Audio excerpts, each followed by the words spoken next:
સ્ત્રી માટે ગુરુ કરવાની મનાઈ છે શાસ્ત્રમાં.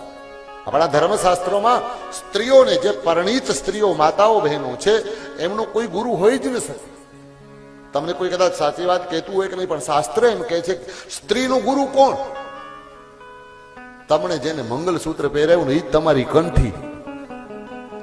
તમારે બીજી કંઠીઓ પહેરવાની હોય જ નહીં. જ્યાં જુઓ ત્યાં બાયુ ગાંડી થઈને સંતોની વાહે દોડે અને પછી બધી ઉપાધિઓ થાય છે.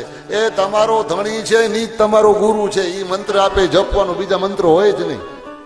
દૂરથી નમસ્કાર કરી લેવાના.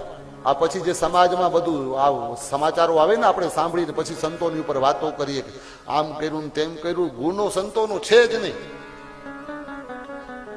તમારો પતિ જ તમારો ગુરુ છે, બીજો કોઈ ગુરુ હોય જ ન કે. આ ભારતીય સંસ્કૃતિનો મહાપુરુષોએ કેવો નિયમ આપી દીધો અદભુત, કે સ્ત્રીને ભટકવાનું છે જ નહીં ક્યાં.